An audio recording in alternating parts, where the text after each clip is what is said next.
Shalom. Sungguh bersyukur ya di hari Rabu pertama di bulan Februari kita bisa bersama-sama berkumpul di kebaktian doa.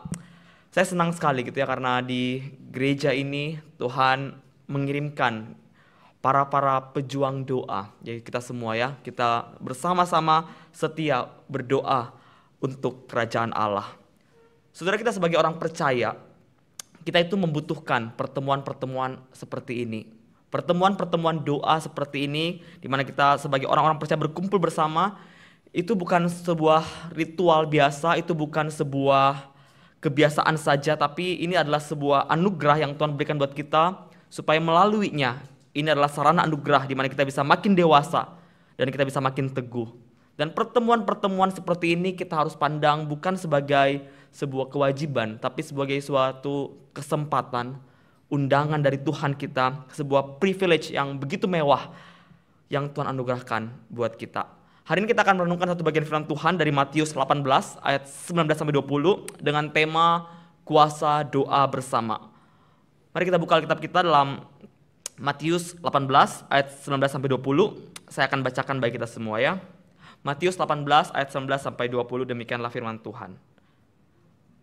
Aku berkata lagi kepadamu, jika dua orang dari antara kamu di bumi ini sepakat tentang semuanya itu dan memintanya, permintaan mereka itu akan dikabulkan oleh Bapakku yang di sorga.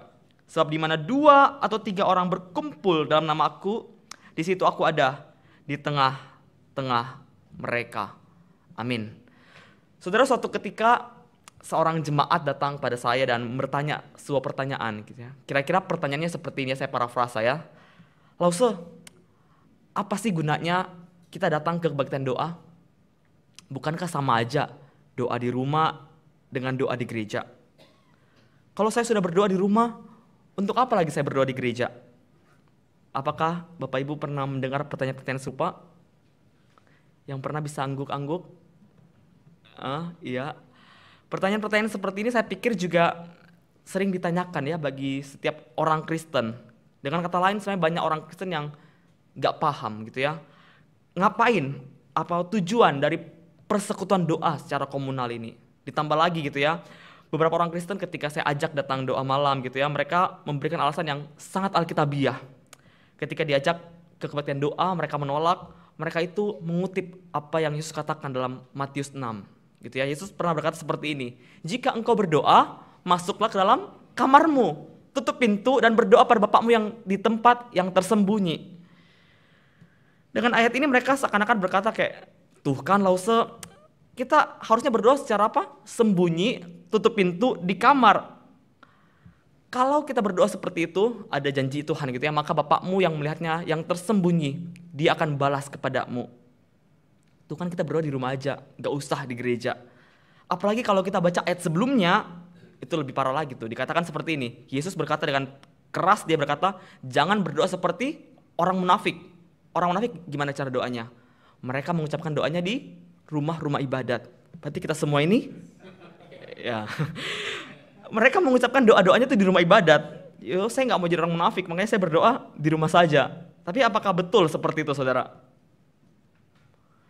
Kalau kita melihat kisah Yesus atau pengajaran Yesus secara utuh, sebenarnya kisah Yesus itu juga menunjukkan bahwa kita harus berdoa kedua-duanya, yaitu berdoa secara pribadi dan komunal.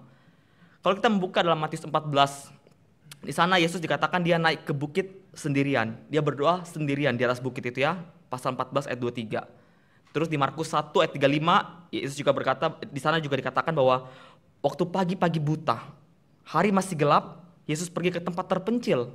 Kalau ke tempat terpencil berarti Yesus berdoa sendiri. Tapi di sisi lain, misalnya kalau kita buka Alkitab kita dalam Lukas 9 ayat 28, itu ada peristiwa transfigurasi. Yesus itu berdoa, tapi dia bawa 3 muridnya, Petrus, Yakobus, dan Yohanes, naik ke atas gunung untuk berdoa bersama. Di situ Yesus berdoa secara komunal dengan 3 muridnya. Jadi Yesus itu berdoa secara pribadi di bukit, di tempat yang tersembunyi, tapi juga Yesus pernah naik ke gunung dalam peristiwa transfigurasi, dia bawa ke 3 muridnya, Petrus, Yakobus, Yohanes, untuk berdoa secara komunal di sana. Selain itu, kalau kita melihat pengajaran Yesus gitu ya, dalam doa yang begitu agung, doa yang paling agung, doa Bapa kami, doa yang diajarkan langsung oleh Yesus, itu pun doanya secara komunal. Doa itu dimulai dengan frasa Bapa kami. Kemudian juga dikatakan berikanlah kepada kami, ampuni kesalahan kami, seperti kami juga mengampuni. Terus janganlah membawa kami, lepaskanlah kami. Itu juga menunjukkan adanya doa komunal. Dan teladan Yesus itu berdoa secara komunal itu juga ditunjukkan dalam kehidupan gereja mula-mula dalam Kisah Para Rasul. Kisah Para Rasul itu isinya sejarah gereja mula-mula yang seharusnya bukan hanya menjadi sejarah tapi juga menjadi pembelajaran penting buat kita semua. Kalau kita melihat dalam Kisah Rasul gitu ya, kita akan menemukan bahwa gereja mula-mula adalah gereja yang berdoa. Mereka sering sekali catat berdoa bersama di sana. Mereka senantiasa berdoa sebagai tanda bahwa mereka itu mau betul-betul bersandar bergantung pada kuasa Roh Kudus. Misalnya ketika Yesus naik ke sorga. Setelah Yesus naik ke sorga, ketika para murid itu menantikan Roh Kudus turun pada hari Pentakosta, sebelum hari Pentakosta, Lukas mencatat bahwa mereka itu bertekun dengan sehati berdoa bersama. Setelah Pentakosta, ada 3.000 orang yang bertobat. Ada 3.000 jemaat baru gitu ya. Dan dikatakan bahwa jemaat-jemaat baru itu senantiasa bertekun dalam berdoa. Bahkan ketika mendapat ancaman dari luar gitu ya, waktu Petrus dan Yohanes ditangkap dan diadili di depan mahkamah agama, dikatakan para jemaat juga berseru bersama, berdoa bersama kepada Allah. Dan ketika mereka berdoa untuk Petrus dan Yohanes, rumah tempat mereka berdoa dikatakan berkumpul itu goyang dan mereka semua dipenuhi Roh Kudus. Ada kuasa dalam doa bersama. Atau ketika ada masalah, tadi masalah eksternal gitu ya, Yohanes dan Petrus ditangkap di mahkamah agama. Mereka berdoa. Ketika mereka menghadapi masalah internal, mereka mau pilih 7 diaken, mereka juga berdoa. Ketika Petrus dipenjara, jemaat dengan tekun mendoakannya kepada Allah sampai akhirnya Petrus bisa keluar dari penjara dengan kuasa Roh Kudus. Bukan hanya itu, ketika jemaat itu ya berdoa bersama, mereka akhirnya bisa tahu isi hati Tuhan. Waktu itu jemaat Antioquia berdoa bersama-sama, mereka berpuasa, berdoa sungguh-sungguh, dan ketika mereka berdoa, Roh Kudus memberitahu kepada mereka bahwa mereka harus mengutus Paulus dan Barnabas untuk perjalanan misi mereka. Dan masih banyak lagi selain doa-doa komunal dalam jemaat mula-mula dalam Kisah Para Rasul. Dan kita bisa yakin dengan pasti, Alkitab menyatakan pada kita dalam Kisah Para Rasul, dalam juga pengajaran Yesus bahwa betul ada kuasa, betul Tuhan bekerja dalam doa orang-orang percaya secara komunal. Dalam bacaan kita hari ini, tadi kita menemukan bahwa Yesus berkata bahwa dia sendiri hadir dalam perkumpulan orang-orang percaya. 2 atau 3 orang berkumpul dalam nama Yesus, janji Tuhan bahwa Tuhan akan hadir di tengah-tengah mereka. Tuhan berjanji juga tadi ya, kita baca. Jika ada 2 orang yang sepakat untuk berdoa kepada Bapa, dikatakan permintaan mereka akan dikabulkan. Ini janji yang besar sekali. Namun janji yang besar ini kita mesti lihat dari konteks janji tersebut diberikan. Saudara, janji tersebut diberikan kalau kita baca Alkitab kita itu di tengah-tengah pasal 18 yang berbicara tentang komunitas keluarga kerajaan Allah. Dalam perikop yang kita baca tadi dikatakan bahwa salah satu ciri dari komunitas yang kerajaan Allah adalah komunitas yang saling menasehati sesama saudaranya. Saya akan bacakan gitu ya konteks dari yang kita tadi baca. Saya baca dari ayat 15 ya. Matius 18 ayat 15 sampai 18. Apabila saudara berbuat dosa, tegurlah dia di bawah 4 mata. Jika ia mendengarkan engkau, engkau telah mendapatkannya kembali. Jika tidak mendengarkan engkau, bawalah seorang atau 2 orang lagi, supaya atas keterangan 2 atau 3 orang saksi, perkara itu tidak disangsikan. Jika ia tidak mau mendengarkan mereka, sampaikanlah soalnya kepada jemaat. Jika ia tidak mau mendengarkan jemaat, pandanglah dia sebagai seorang yang tidak mengenal Allah atau seorang pemungut cukai. Sesungguhnya aku berkata kepadamu, apapun yang kamu ikat di bumi ini akan terikat di sorga, dan apapun yang kamu lepaskan di bumi akan terlepas di sorga. Saudara, jika kita membaca teks kita dalam pasal 18 secara keseluruhan, ayat 15 sampai 18 yang tadi saya bacakan itu akan terasa sangat janggal. Kalau kita melihat dalam perikop sebelumnya di ayat 12 sampai 14, itu Matius mencatat mengenai perumpamaan Yesus tentang gembala yang cari domba yang hilang. Perikop setelahnya di ayat 21 sampai 22 itu berbicara tentang Yesus mengajar bahwa seseorang harus mengampuni 70 kali 7 kali. Tapi di teks yang kita baca tadi di ayat 15 sampai 18 itu berbicara tentang pengucilan atau ekskomunikasi seorang dari gereja. Kalau kita pakai bahasa Tuhan Yesus, Alkitab mencatat bahwa ayat ini berbicara bagaimana kalau orang yang tidak bisa lagi dinasihati, dia harus dikucilkan dengan cara dipandang sebagai orang yang tidak kenal Allah. Harus dipandang sebagai pemungut cukai. Teks ini sangat janggal gitu ya. Ada di tengah-tengah teks yang sangat baik gitu ya, sangat penuh anugerah. Di ayat 12-14 dikatakan Yesus itu turun untuk mencari domba yang hilang. Di ayat 21-22 dikatakan kita harus mengampuni 70 kali 7 kali. Bukankah Yesus datang untuk mencari yang hilang? Mengapa gereja bisa melakukan ekskomunikasi? Bukankah Yesus menyuruh kita untuk mengampuni 70 kali 7 kali? Lalu kenapa gereja di sini diizinkan untuk mengucilkan orang yang tidak mau dinasihati? Kita harus pandang mereka sebagai pemungut cukai, kita harus pandang mereka sebagai orang yang tidak kenal Allah. Jika kita baca ayat 19-20 yang tadi pertama kali saya bacakan, tampaknya lebih janggal lagi. Apa hubungannya dua ini? Disiplin gereja sama doa bersama. Apa hubungan antara menasehati jemaat? Apa hubungan antara ekskomunikasi? Apa hubungan antara disiplin gereja? Apa hubungan antara kita harus pandang jemaat sebagai orang yang tidak kenal Allah? Kita harus pandang mereka sebagai pemungut cukai kalau mereka nggak mau dinasehati dengan doa bersama. Apa hubungannya? Ini jelas teks yang sulit, teks yang aneh. Bahkan beberapa penafsir melihat bahwa ayat 19-20 itu berbeda dengan ayat 15-18. Hal ini karena ayat 18, kalau kita lihat Alkitab kita ya, Yesus di sana tidak lagi menggunakan kata kamu, orang kedua singular, tapi mulai menggunakan kata kalian, orang kedua plural. Tapi kalau dalam bahasa Indonesia nggak kelihatan, sama-sama pakai kamu. Tapi kalau kita buka bahasa Yunani-nya, mulai dari ayat 18 itu pakai kata kalian, pakai kata orang kedua plural.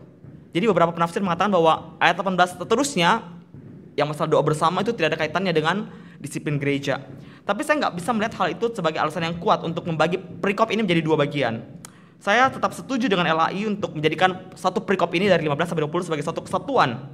Kenapa? Karena ayat 18 dan 19 itu dikatakan bahwa Yesus berkata, aku berkata lagi. Ada kata lagi yang menunjukkan ada kesatuan dari pasal 15, ayat 15 sampai 18. Selain itu kata jika itu muncul dari semua ayat kecuali ayat 20. Ayat 15 ada kata apabila, itu sama dengan kata jika. Ayat 16 juga ada kata jika, ayat 17 juga ada kata jika, 18 juga ada kata jika, dan 19 juga ada kata jika. Itu menunjukkan bahwa pas ayat 15 sampai 20 ini adalah satu kesatuan teks. Dan betul gitu ya, perikop ini sulit gitu ya, apa hubungannya antara disiplin gereja dan doa bersama? Kalau kita mau mundur lagi, apa hubungannya pengucilan gereja, ekskomunikasi dengan mengampuni? Bagaimana mungkin Yesus yang suruh mengampuni tapi juga Yesus yang suruh kalau orang tidak mau bertobat kita kucilkan dia? Bukankah Yesus datang untuk mencari yang hilang? Kenapa Yesus seakan-akan mengucilkan orang-orang yang tidak mau dinasihati? Saudara, ketegangan antara disiplin gereja atau ekskomunikasi gereja atau nasihat Tuhan untuk menyuruh orang-orang yang tidak mau dinasihati sebagai orang-orang yang tidak kenal Allah, dan juga nasihat Yesus tentang kita harus mempraktekkan pengampunan yang tidak ada batasnya, dan juga perumpamaan Yesus mengenai gembala yang cari domba yang hilang, kita akui ini ketegangan yang sulit untuk kita selesaikan. Tapi teks yang kita baca tadi itu ya, pas ayat 15-20 itu meskipun sulit tapi itu sah.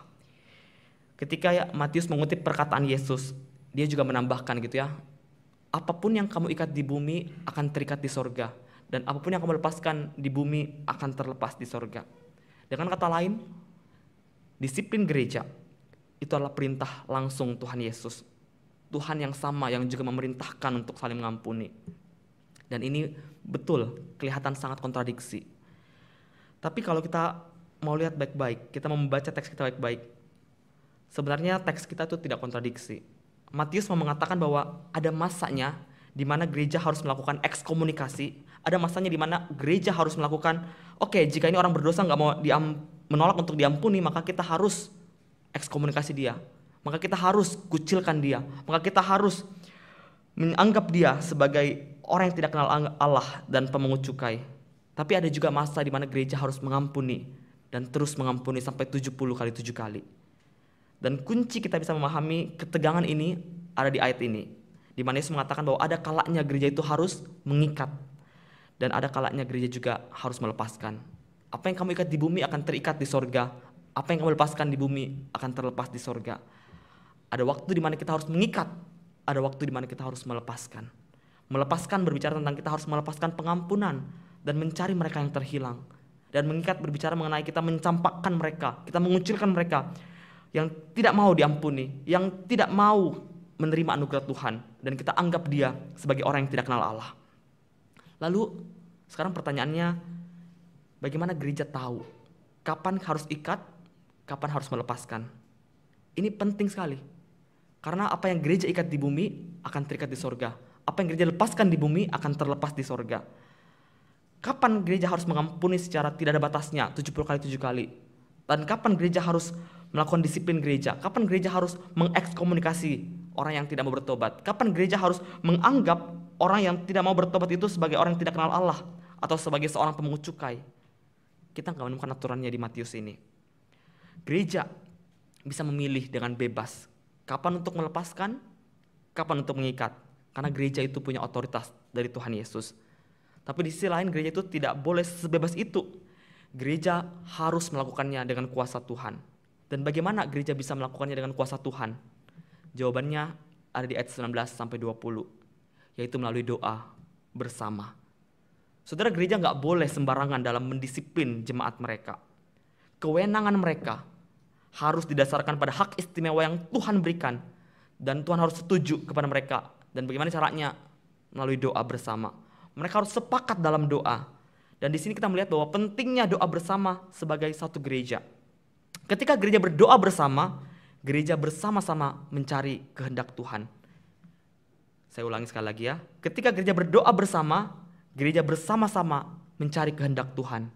Sebaliknya, gereja yang tidak berdoa tidak mungkin bisa melakukan kehendak Allah. Doa bersama adalah wujud kita bersatu dengan saudara seiman kita. Dan tidak ada cara yang lebih indah untuk bersatu dengan sesama orang percaya selain kita berkumpul bersama dan kita mencurahkan isi hati kita bersama-sama di hadapan Allah.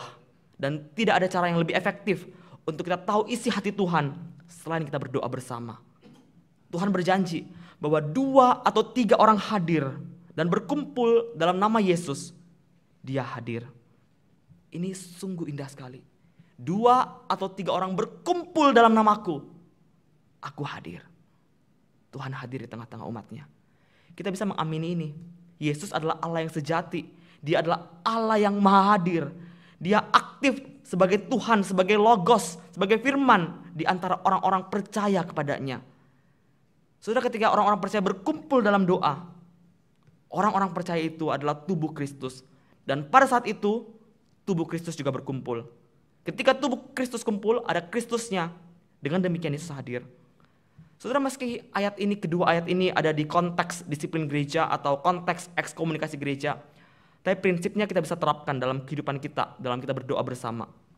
2 atau 3 orang kumpul dalam nama Tuhan Yesus, maka Tuhan berjanji Dia akan hadir. Saudara, Bapak Gereja Ignatius dari Antioquia mengatakan seperti ini. Jika doa 1 atau 2 orang punya kuasa sebesar itu, terlebih lagi dari doa uskup dan seluruh gereja. Saudara, saya nggak mengatakan bahwa doa uskup itu lebih didengar Tuhan dibanding doa jemaat. Tapi semua kita dalam Kristus, bukankah kita adalah imam yang baru? Kita adalah imamat yang rajani. Bukan hanya uskup saja yang imam, tapi kita juga adalah imam. 2 atau 3 orang berkumpul punya kuasa yang besar. Bagaimana dengan satu gereja yang berkumpul? Saudara, namun kita perlu perhatikan di sini. 2 atau 3 orang berkumpul itu bukan hanya berkumpul begitu saja, tapi juga berkumpul dalam nama Yesus. Sebab di mana 2 atau 3 orang berkumpul dalam nama Yesus, maka Tuhan hadir di sana. Kita harus berkumpul dalam nama Yesus. Bukan berkumpul kongko-kongko, bukan berkumpul dalam konteks yang apalagi gosip, tentu Tuhan tidak hadir di sana. Tapi kita berkumpul dalam nama Yesus, maka Tuhan hadir di sana. Dalam nama Yesus apa artinya? Kita sebagai komunitas, kita harus tunduk pada bimbingan Tuhan Yesus. Kita berdoa dan bertindak harus untuk kemuliaan Yesus dan bukan untuk mencemarkan nama Yesus. Ini sama dengan perkataan Yesus dalam Yohanes 14. Dia mengatakan seperti ini. Dan apapun juga yang kau minta dalam nama aku akan melakukannya supaya Bapa dipermuliakan dalam anak. Jika kamu meminta sesuatu kepada aku dalam namaku, aku akan melakukannya. Juga dalam pasal 15, di sana juga Yesus berkata seperti ini. Jikalau kamu tinggal dalamku dan firmanku tinggal dalam kamu, mintalah apa saja dan kamu akan menerimanya. Dalam hal inilah Bapakku dipermuliakan. Itu jika kamu berbuah banyak dan dengan demikian kamu adalah murid-muridku. Itu tadi artinya dalam nama Yesus. Kita melakukannya untuk Bapa dipermuliakan. Kita melakukannya karena kita tahu apa maunya hati Tuhan. Karena kita bersatu dalam Yesus, karena kita tinggal dalam Yesus dan tinggal dalam firman-Nya. Saudara, sebagai gereja, kita adalah gereja Kristus Yesus. Yang menjadi Tuhan adalah Kristus Yesus. Kita mesti bertindak seperti Yesus hadir dan membimbing kita dalam setiap keputusan kita. Kita nggak boleh bertindak sesuai dengan agenda pribadi kita. Oleh karena itu gereja itu penting untuk berdoa. Dan doa itu harus dilandaskan kebenaran. Kita ini gereja Kristus Yesus. Apa yang kita kerjakan, siapa yang harusnya yang menentukan? Apakah majelis? Apakah hamba Tuhan? Apakah pengurus? Bukan. Tapi Kristus Yesus. Bagaimana caranya? Doa bersama. Doa kita harus didasarkan pada kehendak Allah. Karena kita ini gerejanya Allah. Dan tujuan segala yang kita kerjakan harus untuk kemuliaan Allah. Saudara, dengan demikian doa itu bukan lagi berfokus pada jawaban doa. Tapi doa itu berfokus pada kemuliaan Allah. Pada kehadiran Allah dalam doa. Doa gereja harusnya bukan lagi berfokus pada apa yang Tuhan akan kerjakan dalam doa kita. Tapi pada janji bahwa Tuhan hadir ketika kita berdoa. Ketika Tuhan hadir dalam kita berdoa, karena kita berdoa sesuai dengan firman Tuhan, maka kita tahu Tuhan suruh gereja melakukan apa. Saudara, sebelum Yesus naik ke sorga, dia berkata bahwa dia akan menyertai gerejanya senantiasa sampai pada akhir zaman. Tapi bagaimana kita gereja sekarang, gereja masa kini, bagaimana kita bisa mengalami penyertaannya? Bukankah dia disuruh naik ke sorga? Dia gak lagi di bumi bersama-sama dengan kita. Selama dia di bumi, dia membagikan firman-Nya, dia menaati segala perintah Allah dan firman Allah, bahkan dia mati di kayu salib. Tapi setelah dia bangkit, dia naik ke sorga, dia tidak lagi bersama-sama dengan gerejanya. Tapi setelah dia bangkit, dia hadir bersama-sama gerejanya dan memberikan arahan kepada gerejanya melalui firman Tuhan. Yesus yang sang firman itu, sang logos itu, ya betul dia sudah naik ke sorga. Tapi sekarang dengan kuasanya, dengan kuasa sang firman itu yang adalah Allah itu, bukankah kita juga punya firman yang tertulis yang membimbing gerejanya? Dan Tuhan berjanji bahwa dia hadir ketika kita umat-umat Tuhan berdoa dalam namanya. Tuhan hadir ketika kita fokus mencari kehendaknya dalam firman-Nya dan kita merespons dalam doa.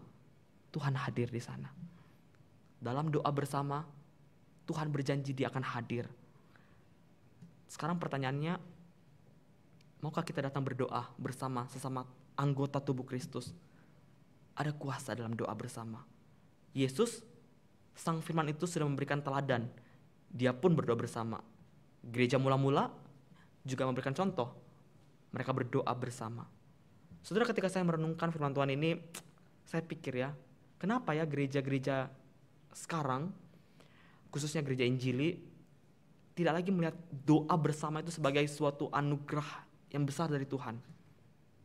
Saya mendapati jawabannya, kalau kita mau jujur, sebenarnya doktrin gereja atau eklesiologi itu adalah doktrin yang cukup diabaikan oleh kita kaum Injili. Doktrin gereja itu sebenarnya sangat diagung-agungkan oleh gereja Katolik, tapi bagi kita yang Injili dan mungkin sebagian yang anti Katolik, kita jadinya mengabaikan doktrin gereja ini. Kita terlalu berfokus pada hal-hal yang bersifatnya pribadi. Kita nggak suka dengan yang bersama gitu ya. Kita lebih suka menekankan kesatuan spiritual dibandingkan kesatuan fisik. Kita lebih suka berbicara tentang apa? Kalau KKR kita selalu pertobatan pribadi. Mau nggak terima Tuhan secara pribadi? Semuanya itu pribadi.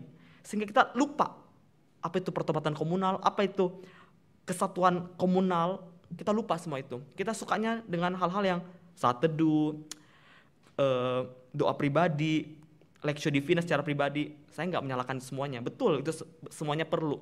Yesus pun melakukannya dengan pribadi. Tapi kita lupa menekankan aspek komunal. Kita lupa ada janji Tuhan bahwa Dia hadir bukan dalam kesatuan spiritual, tapi kesatuan fisik. 2 atau 3 orang berkumpul. Berkumpul di sini berkumpulnya secara apa? Secara fisik. Tuhan hadir di tengah-tengah mereka. Doa bersama punya kuasa yang sangat besar, yang seringkali kita lupa karena kita terlalu menekankan aspek-aspek pribadi. Kita lupa bahwa dalam doa bersama kuasa Tuhan nyata. Saudara, iman Kristen adalah iman yang komunal. Iman Kristen adalah iman yang bersama-sama. Ketika engkau dan saya diselamatkan, kita otomatis menjadi anggota tubuh Kristus. Engkau dan saya anggota tubuh Kristus. Perhatikan bahwa gereja itu diidentifikasikan dengan Kristus. Gereja adalah mempelai Kristus. Gereja adalah tubuh Kristus. Kristus adalah kepala gereja. Dan kita bisa mengalami Kristus lebih lagi ketika engkau dan saya memuji Tuhan dan berdoa bersama-sama dalam tubuh Kristus. Kenapa? Karena Tuhan hadir ketika engkau dan saya berdoa bersama. Melalui doa bersama kita bisa menikmati Kristus dengan dimensi yang berbeda. Bersama-sama dengan anggota tubuh Kristus yang lain. Saudara, tidak ada yang paling indah dibandingkan kita, tubuh Kristus, itu diidentifikasikan sama dengan Kristus. Gereja adalah tubuh Kristus. Gereja adalah mempelai perempuan Kristus. Saudara, jika engkau mengatakan bahwa saya cinta Kristus, harusnya kita selalu merindukan untuk mengalami Dia. Dan Dia, Yesus itu memberikan kita gereja yang Dia langsung identifikasikan sama dengan dirinya. Tubuh Kristus. Dia memberikan kita tubuh Kristus, memberikan kita tubuhnya, supaya kita bisa mengalami Dia lebih lagi dan lebih lagi. Saudara, mau gak kita berespons? Kita senantiasa mendekatkan diri dalam persekutuan, dalam doa bersama dengan tubuh Kristus. Saudara, Tuhan mengundang engkau dan saya untuk mengalami kehadirannya dalam kehidupan doa komunal dalam tubuh Kristus. Dan maukah engkau menyambutnya? Maukah engkau menyambut undangan dari sang kepala gereja ini untuk lebih mengalami Dia dalam doa bersama? 2 atau 3 orang berkumpul dalam namaku, di situ Tuhan hadir. Amin. Mari kita berdoa.